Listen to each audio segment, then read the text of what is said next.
Apakah Anda tahu tentang bagaimana negara-negara Barat merusak tatanan di Timur Tengah sebelum ditemukannya ladang minyak yang kaya? Dalam edisi kali ini, kami akan mengupas tuntas konspirasi dan langkah-langkah strategis yang dilakukan oleh kekuatan kolonial untuk meruntuhkan Khilafah Utsmaniyah dan menguasai wilayah kaya sumber daya alam ini. Dimulai dengan kunjungan penuh arti Kaisar Wilhelm II ke makam pahlawan umat Islam, Salahuddin Al-Ayyubi, hingga membahas konspirasi Jerman untuk memanfaatkan Islam sebagai senjata melawan Inggris. Kami juga akan mengungkap bagaimana Inggris memanipulasi para pemimpin Arab seperti Sharif Hussein bin Ali dan Ibn Saud untuk mencapai tujuan geopolitik mereka. Tidak hanya itu, kita akan menyaksikan bagaimana Inggris dan Jerman menggunakan dalih eksplorasi arkeologis dan kemanusiaan untuk mengeksplorasi minyak bumi di kawasan Arab. Termasuk membahas tentang bagaimana Sultan Abdul Hamid II dengan bijaksana menolak taktik licik ini, meskipun harus menghadapi provokasi dan intrik yang dilancarkan oleh kekuatan kolonial. Temukan kisah nyata di balik manuver politik, perjanjian rahasia, dan pengkhianatan yang melibatkan para tokoh seperti Lawrence of Arabia, Jamaluddin Al-Afghani, dan Raja Abdul Aziz bin Abdul Rahman Al Saud. Termasuk tentang sejarah bagaimana negosiasi alot dengan Inggris berakhir, hingga pengusiran Hussein ke Ciprus dan bagaimana penemuan ladang minyak oleh Amerika mengubah nasib Arab Saudi selamanya.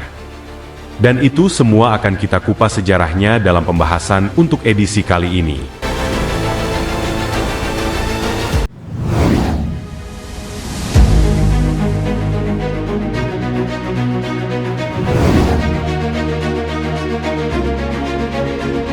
Pada tahun 1898 Masehi, setahun setelah penobatannya, Kaisar Wilhelm II penguasa Jerman mengunjungi makam pahlawan umat Islam, Salahuddin Al-Ayyubi atas izin Sultan Abdul Hamid sebagai Khalifah Utsmaniyah. Dalam kunjungan tersebut, Wilhelm menyampaikan pidato yang penuh makna. Semoga Sultan dan 300 juta warga Muslim yang tersebar di seluruh pelosok dunia, yang memuliakannya sebagai khalifahnya, percaya bahwa Kaisar Jerman akan menjadi sahabat mereka selamanya. Namun, perlu diperhatikan bahwa pergerakan Jerman saat itu bukanlah sekedar untuk menjalin persahabatan yang tulus, namun ada maksud tersembunyi yang tentu saja akan menguntungkan politik Jerman, khususnya di gelanggang perpolitikan negara-negara Eropa. Sebagaimana diketahui, bahwa pada masa ini antara Jerman dan Inggris saling berseteru dan bersaing untuk mendominasi benua biru tersebut, termasuk mendominasi dunia Islam. Karena itulah, dengan kunjungan ini, Jerman berharap agar mendapatkan dukungan dari dunia Islam.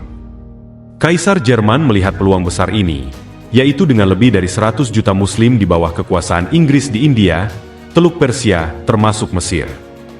Ringkasnya, manuver politik Jerman adalah melihat potensi untuk memanfaatkan dunia Islam sebagai senjata melawan Inggris. Selain berpidato, Kaisar Wilhelm II juga menghadiahkan karangan bunga keemasan yang diukir dengan kalimat dalam bahasa Arab. Mahkota ini dipersembahkan oleh Yang Mulia, Kaisar Jerman Wilhelm II untuk mengenang kunjungannya ke makam Salahuddin Al-Ayyubi. Namun, pada 11 November 1918 Masehi, karangan bunga tersebut dibawa oleh Kolonel Thomas Edward Lawrence, agen Inggris yang terkenal, dan kemudian diserahkan ke Imperial War Museum di Inggris. Lawrence, yang dikenal sebagai Lawrence of Arabia ini, banyak menghasut dan membantu penguasa serta masyarakat Arab untuk memberontak melawan Khilafah Utsmaniyah yang dicitrakan sebagai penjajah. Secara tidak langsung Inggris dan Jerman berebut dan bersaing untuk meraih dukungan dari dunia Islam. Mengingat pada tahun-tahun ini, dunia Islam masih mampu menunjukkan taringnya dengan kobaran semangat jihad fisabilillahnya.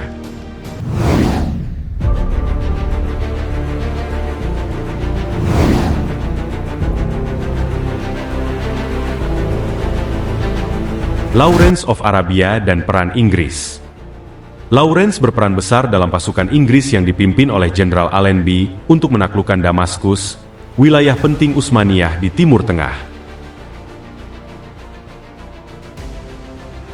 Gambar yang Anda lihat adalah foto Lawrence dalam balutan gaun tradisional Arab di balkon Hotel Victoria Damaskus pada 3 Oktober 1918 Masehi, yang menjadi simbol keikutsertaannya dalam pemberontakan bangsa Arab melawan kekhilafahan Utsmaniyah. Selain itu, negara-negara penjajah juga berusaha mengeksplorasi potensi minyak bumi di Timur Tengah. Jerman sendiri, sangat berambisi untuk menguasai minyak di kawasan Arab, dengan dalih mengirimkan ilmuwan untuk penelitian arkeologi. Taktik Inggris di Timur Tengah. Inggris tidak mau kalah dengan Jerman sebagai pesaingnya, yaitu dengan mencoba meminta izin kepada Sultan Abdul Hamid II untuk mengeksplorasi minyak bumi di Irak dan Suriah.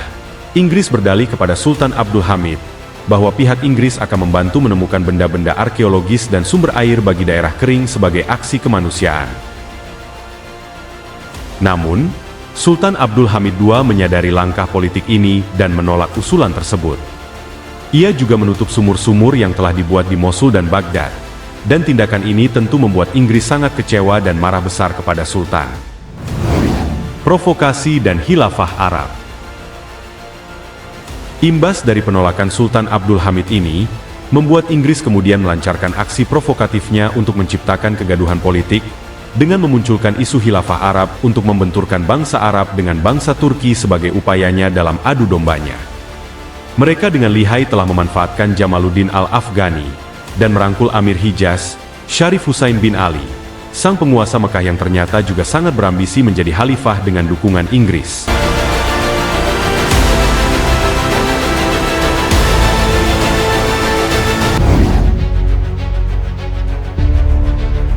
Negosiasi Inggris dan Syarif Husain.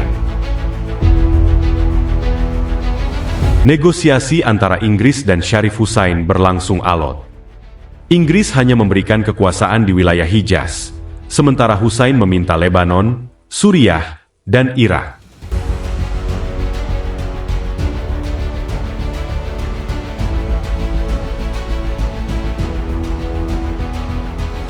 Ketika harapan Inggris pada Husain mulai pudar, mereka mulai beralih kepada Raja Abdul Aziz bin Abdul Rahman Al Saud yang dianggap lebih menguntungkan pihak Inggris.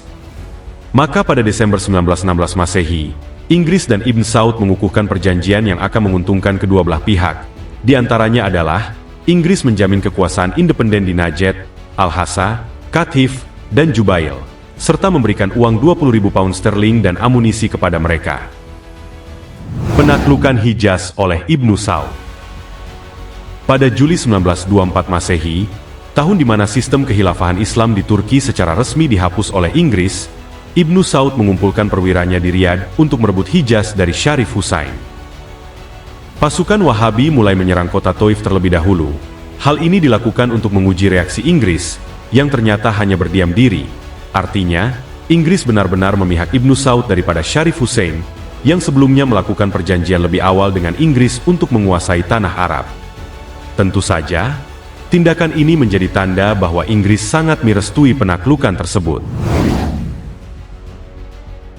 Tepat pada bulan Oktober, pasukan Ibnu Saud akhirnya berhasil menguasai Mekah, dan pada Januari 1925 Masehi, mereka juga menguasai Madinah, dan akhirnya mengusir Husain ke pengasingannya di Ciprus. Maka pion Inggris di dunia Arab secara resmi beralih, dari yang sebelumnya Syarif Husain kepada Ibnu Saud, yang di kemudian hari berdiri kerajaan Saudi seperti yang kita kenal saat ini, yang prosesnya sangat kental dengan aroma politik Inggris dalam meruntuhkan kekhilafahan Utsmaniyah. Penemuan ladang minyak di Arab Saudi.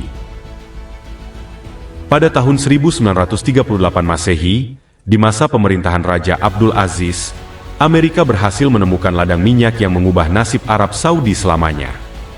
Kini, kita bisa menyaksikan liberalisasi Arab Saudi dengan pemimpinnya yang tersandera oleh kepentingan negara-negara yang memusuhi Islam.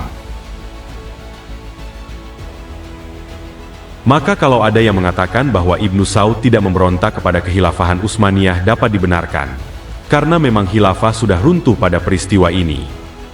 Namun, yang perlu digarisbawahi adalah, pasukan Ibnu Saud adalah bagian estafet dari rencana Inggris yang sebelumnya kepada Syarif Husain, yang kemudian dilanjutkan oleh Ibnu Saud sebagai pesaing Syarif Husain, yang sama-sama ingin berkuasa di tanah Arab. Pasukan Ibnu Saud juga sangat pandai dalam memanfaatkan situasi politik saat itu, yaitu di saat khilafah Turki secara resmi diganti dengan sistem republik, sehingga dengan sangat mudah menjadi penguasa Arab, dengan sokongan dari pihak Inggris, yang sejak dari awal memang ingin memutus hubungan bangsa Arab dengan bangsa Turki, sebagai upaya adu dombanya di dunia Islam. Karena itulah, Inggris adalah pemenang mutlak dalam perseteruannya dengan Jerman, sebagaimana yang sudah kita bahas di awal video ini.